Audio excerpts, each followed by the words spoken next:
संजय सरस्वती जी आपके पास आ रहे हैं, ये बताइए कि ये समस्या हर जगह की है, क्योंकि लोग पालते हैं, किसी का सिक्योरिटी रीज़न है, किसी का शौक है, तमाम चीज़ें हैं और ये चीज़ें रुक नहीं सकती हैं।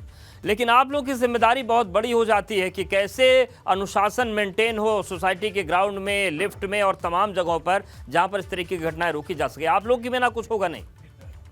जी सर, हम लोग भी अपने यहाँ पर इसी तरीके की एक पॉलिसी बना रहे हैं जिसमें कि डॉग लवर्स को भी ध्यान में रखा जाएगा और उनकी और नॉर्मल रेजिडेंट्स के भी सिक्योरिटी का और सेफ्टी का ध्यान रखा जाएगा।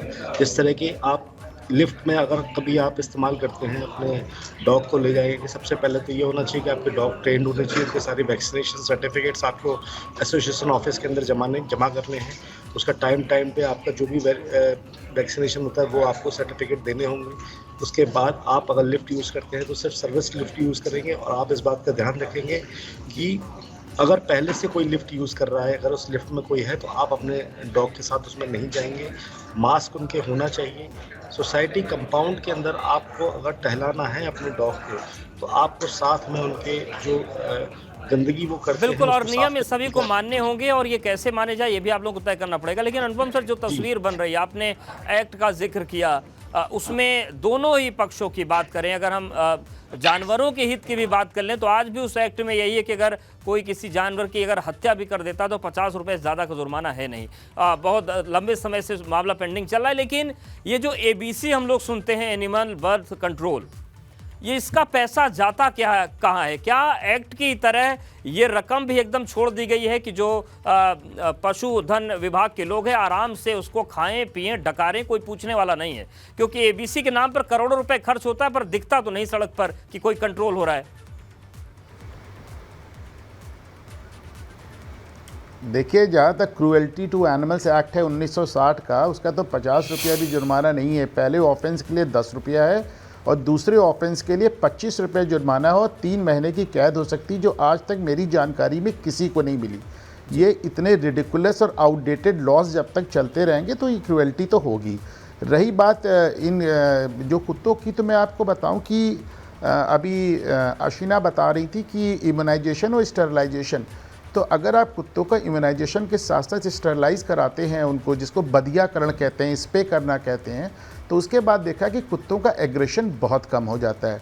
तो कुत्ते भी दो तरह के हो गए, एक तो सड़क के कुत्ते हो गए, अक्सर उनके बारे में भी चर्चा आती है कि सड़क के कुत्ते बहुत ढेर सारे लोगों को परेशान कर रहे हैं, वाहनों को दौड़ाते हैं, काटने की कोशिश करते हैं, लोगों के एक्सीडेंट हो जाते हैं।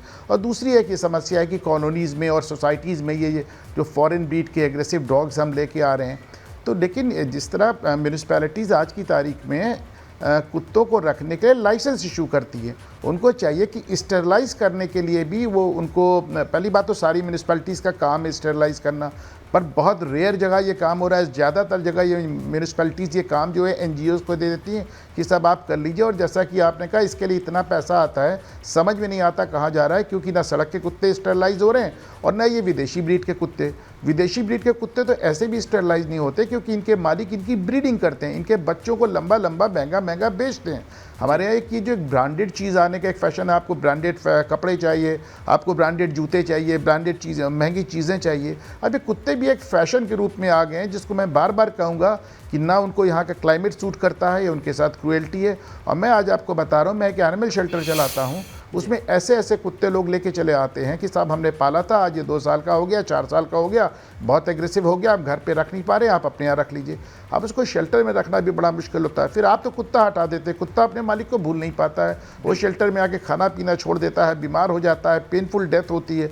तो कुल मिला के ये पूरा खेल बहुत ही इनह्यूमन, बहुत ही क्रूएल चल रहा है। और मुझे लगता है कि सरकार को इसमें नए नियम बनाने चाहिए, फॉरेन डॉग्स के लिए भी और देसी डॉग्स के लिए भी। मुझे लगता है कि इन सब को स्टेरलाइज किया जाना चाहिए, एग्रेशन भी कम होगा, सड़क पे कुत्तों की संख्या भी कम होगी, और विदेशी कुत्तों को अगर आप स्टेरलाइज कराएंगे तो इनकी ब्रीडिंग खत्म होगी और उनका एग्रेशन खत्म होगा।